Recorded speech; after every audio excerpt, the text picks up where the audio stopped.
അതെ, അമ്പുപാലം തകർക്കാൻ കഴിഞ്ഞില്ലെങ്കിൽ അർജുനന്റെ രഥത്തിലെ കൊടിയടയാളമാകാമെന്നും അയാൾക്ക് വേണ്ട എല്ലാ സേവനങ്ങളും ചെയ്യാമെന്നും നാം സത്യം ചെയ്തിരുന്നു.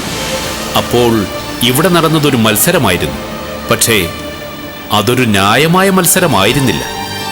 മത്സരം നടക്കുമ്പോൾ അന്തിമവിധി പ്രഖ്യാപിക്കാൻ ഒരു മധ്യസ്ഥനുണ്ടാകണം.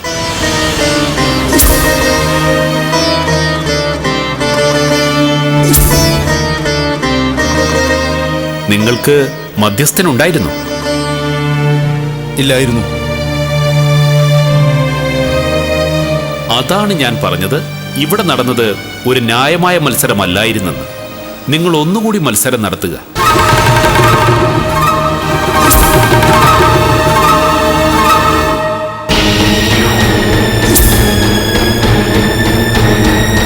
അർജുനൻ അമ്പുപാലം വീണ്ടും നിർമ്മിക്കുക. ഹനുമാൻ അത് തകർക്കാൻ ശ്രമിക്കുക. മധ്യസ്ഥനായി നിന്ന് ഞാൻ അന്തിമവിധി പ്രഖ്യാപിക്കാം. എന്താ? നിങ്ങൾ പറയുന്നത് ന്യായമാണെന്ന് എനിക്ക് തോന്നുന്നു. വീണ്ടും ഒരു മത്സരത്തിന് നാം തയ്യാറാണ്. എങ്കിൽ ഞാനും.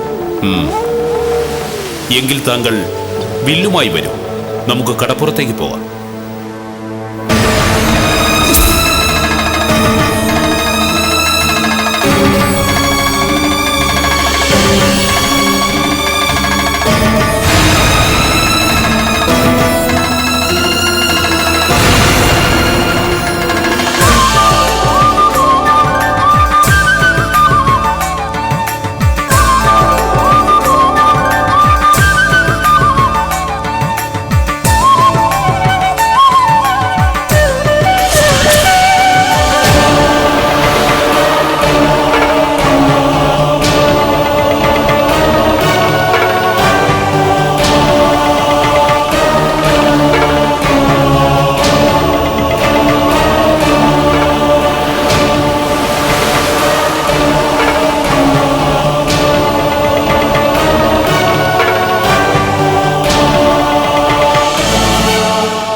ഇനി അർജുനൻ അമ്പുകൊണ്ട് പാലം നിർമ്മിച്ചോളൂ.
ഇനി ഹനുമാൻ പാലം തകർക്കട്ടെ.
ഹേ ബ്രഹ്മചാര്യൻ, നാം പരാജയം സമ്മതിച്ചിരിക്കുന്നു.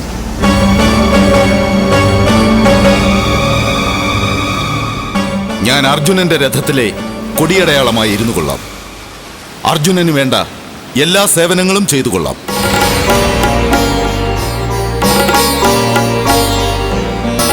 അങ്ങ് ആരാണെന്ന് ദയവായി വ്യക്തമാക്കിയാലും.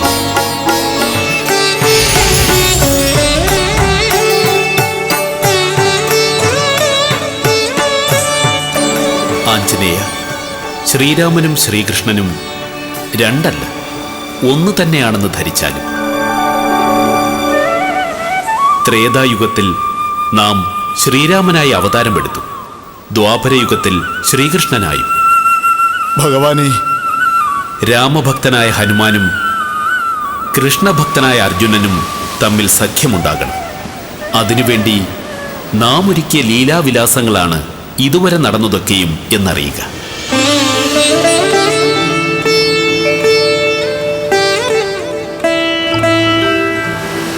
അർജുന, നമ്മെ ഒരു മാത്ര പോലും സ്മരിക്കാതെയാണ് നീ ആദ്യവട്ടം അമ്പുപാലം സൃഷ്ടിച്ചത്. വനത്തിലിരുന്ന് നമ്മെ തപസ് ചെയ്ത ഹനുമാന് അമ്പുപാലം തകർക്കാനുള്ള ശക്തി നാം പ്രദാനം ചെയ്യുകയായിരുന്നു.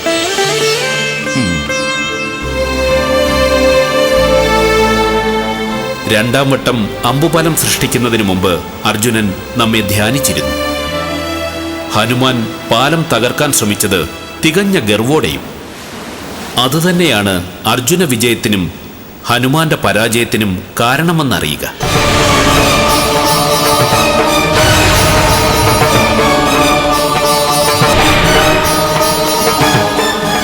കൃഷ്ണ, ഭഗവാനെ, ഞങ്ങൾ ഇരുവരും അങ്ങ് പഠിപ്പിച്ച പാഠം ഉൾക്കൊണ്ടിരിക്കുന്നു. ഇനി ഞങ്ങൾ ഉറ്റ തോഴന്മാരായിരിക്കും. സത്യം ഭഗവാനെ. നന്നായി, ഇരുവർക്കും മംഗളം ഭവിക്കട്ടെ.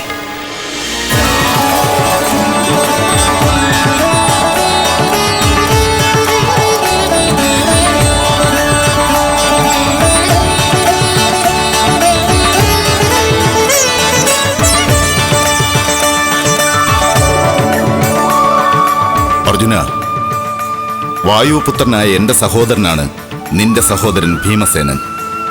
അപ്പോൾ ഞാൻ നിനക്ക് സഹോദരനല്ലേ അർജുന? അതേ ജ്യേഷ്ഠ, അങ്ങിനി എനിക്കെന്നും ജ്യേഷ്ഠ സഹോദരനായിരിക്കും.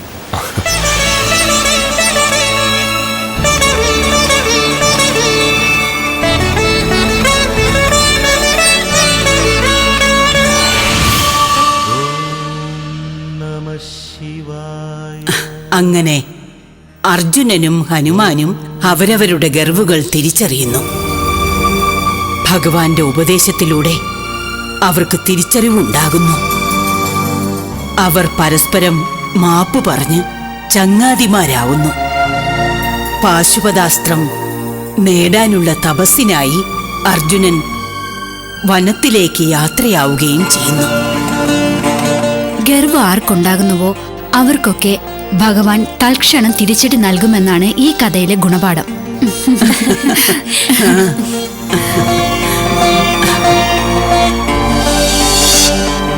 പരസ്പരം മാപ്പ് പറഞ്ഞ് ഹനുമാനെ ചങ്ങാതിയാക്കിയ ശേഷം പാശുപതാസ്ത്ര സിദ്ധിക്കായി അർജുനൻ വനത്തിൽ ഘോരമായ തപസ്സനുഷ്ഠിക്കാൻ തുടങ്ങി. അർജുനൻ പാശുപതാസ്ത്രം നേടിയാൽ തങ്ങൾക്ക് ആപത്താണെന്ന് മനസ്സിലാക്കിയ ദുര്യോധനൻ തപസ് മുടക്കാനായി മൂകൻ എന്ന ഒരു അസുരനെ നിയോഗിക്കുന്നു. ഒരു പന്നിയുടെ രൂപം ധരിച്ചാണ് മൂകൻ അർജുനനെ സമീപിച്ചത്. തന്നെ ആക്രമിച്ച് തപസ്സു മുടക്കാൻ ശ്രമിച്ച പന്നിയെ അർജുനൻ ശരമയച്ചു കൊല്ലുന്നു. അപ്പോഴാണ് അമ്പും വില്ലും ധരിച്ച് കിരാതന്റെ രംഗപ്രവേശം. പന്നിയെ വധിച്ചത് താനാണെന്ന് കിരാതൻ അവകാശപ്പെട്ടു. അല്ല, താൻ തന്നെയാണെന്ന് അർജുനനും.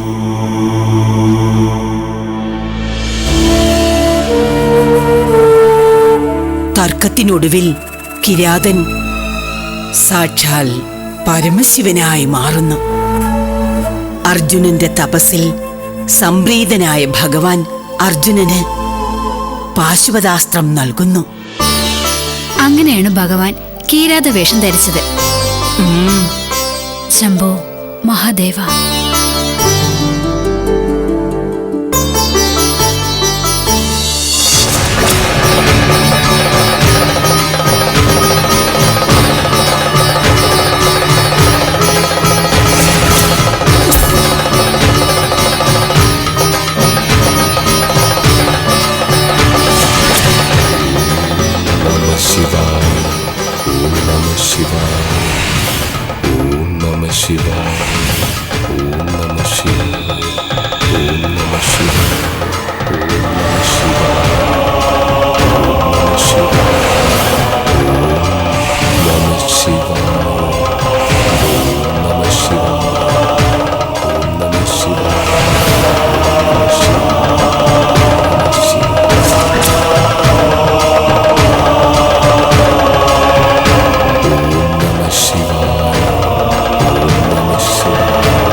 നാരായണ നാരായണ.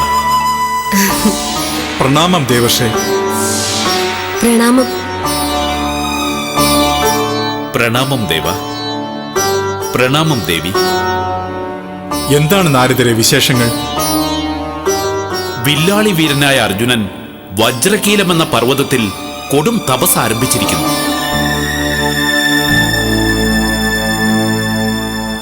പാർത്ഥന്റെ ഉപാസനാമൂർത്തി സാക്ഷാൽ കൈലാസനാഥനും.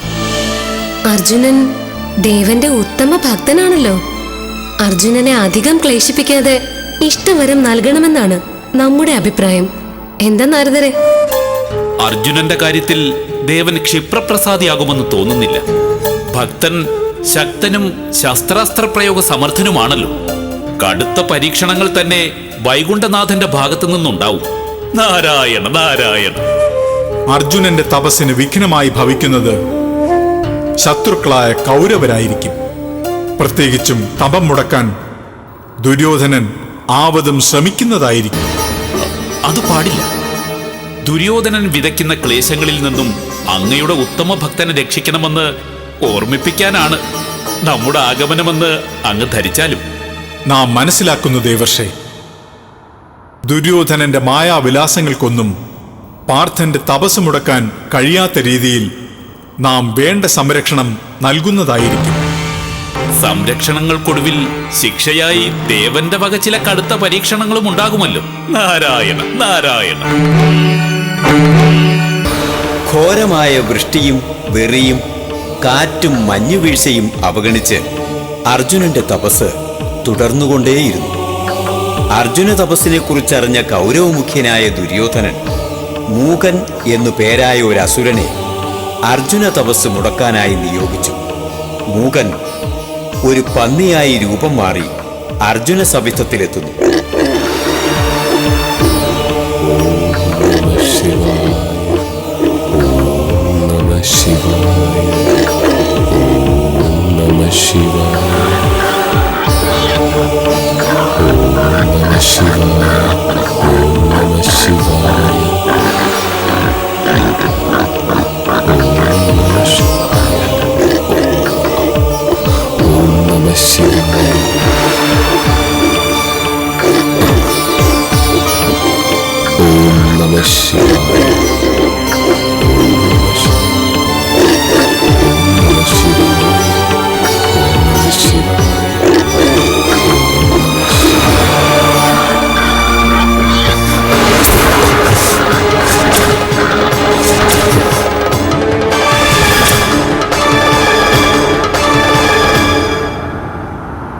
ദേവ, വജ്രകീലത്തിൽ കൊടും തപസ് അനുഷ്ഠിക്കുന്ന അർജുനന്റെ തപം മുടക്കാൻ സൂകരമായ ഒരു അസുരൻ ആഗതനായത് അങ്ങ് കാണുന്നില്ലേ?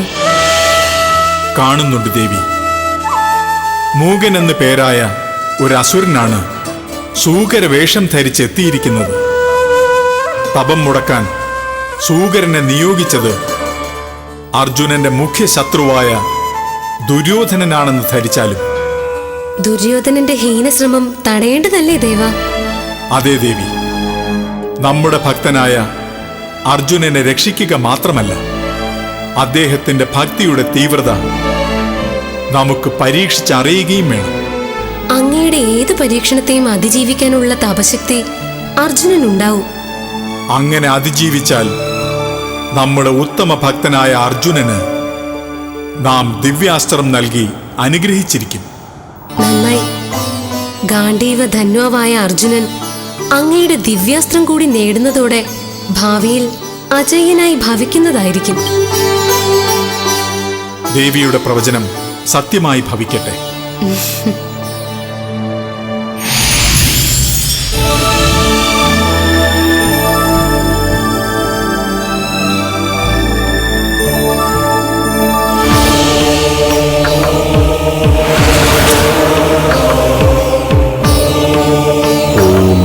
ശിവായ ഓം നമഃ ശിവായ ഓം നമഃ ശിവായ ഓം നമഃ ശിവായ ഓം നമഃ ശിവായ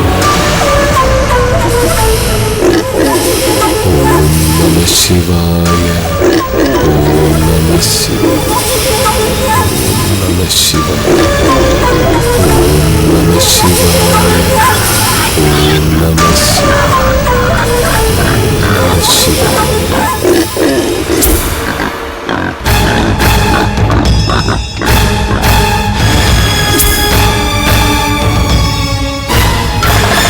നമ്മുടെ തപസ്സിന് ഭംഗം വരുത്താൻ ഒരു സൂകരമോ?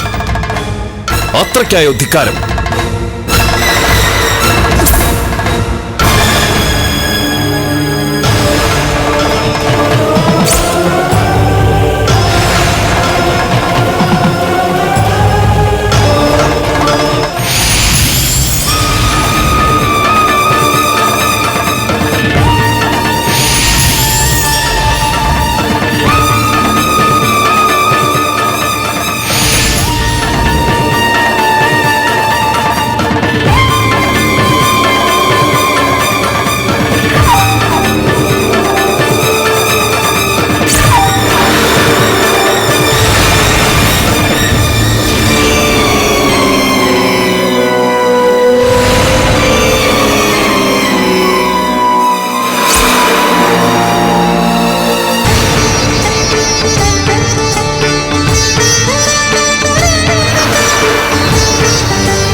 താപസ, എങ്ങോട്ട് പോകുന്നു? നമ്മുടെ തപസ്സിന് ഭംഗം വരുത്തിയ ആ സൂകരത്തിനെ നാം അമ്പെയ്ത് വീഴ്ത്തി. ആ അമ്പെടുക്കാനാണ് നാം പോകുന്നത്. ആ അമ്പ് ഞങ്ങളുടെ സ്വാമി എയ്തു വിട്ടതാണ്. അതെടുത്തുകൊണ്ട് ചെല്ലാനാണ് സ്വാമി ഞങ്ങൾ ഇങ്ങോട്ട് അയച്ചിരിക്കുന്നത്. ഹേ വനചരന്മാരെ, കളവ് പറഞ്ഞ് അന്യരുടെ മുതൽ കരസ്ഥമാക്കുന്നതാണോ വനചരന്മാരുടെ സംസ്കാരം? ആ അമ്പ് നമ്മുടേതാണ്, നാം എയ്തു വിട്ടതാണ്. അല്ല, ആ അമ്പ് ഞങ്ങളുടെ സ്വാമിയുടേതാണ്. കളവ് ആവർത്തിക്കുന്നു. കാട്ടുവാസികളുടെ ധിക്കാരവും അഹങ്കാരവും ഒന്നും നമ്മോട് വേണ്ട. നാം എയ്തുവിട്ട അമ്പ് എങ്ങനെ നിങ്ങളുടെ സ്വാമിയുടേതാവും? ഹേ യുവാവേ, നിന്റെ വേഷം താപസന്റേതാണെങ്കിലും പ്രവൃത്തി മറിച്ചാണല്ലോ. ഞങ്ങളുടെ സ്വാമി എയ്തുവിട്ട അമ്പ് എവിടെ കണ്ടാലും ഞങ്ങൾക്കത് തിരിച്ചറിയാൻ സാധിക്കും. അത് നിന്റെ സ്വന്തമെന്ന് പറഞ്ഞ് കരസ്ഥമാക്കാൻ ശ്രമിക്കുന്ന നീ കാട്ടാളനേക്കാൾ നികൃഷ്ടനാണ്. ധിക്കാരം നിറഞ്ഞ വാക്കുകൾ നിർത്തൂ. വില്ലാളി വീരനായ ഈ അർജുനനെ കുറിച്ച് കാടന്മാർക്ക് എന്തറിയാം? നന്നായി അറിയാം. ഞങ്ങളുടെ സ്വാമി തക്ക സമയത്ത് അസ്ത്രമയച്ച ആ പന്നിയെ കൊന്നില്ലായിരുന്നെങ്കിൽ നീ ഇപ്പോ ജീവനോട് കാണില്ലായിരുന്നു.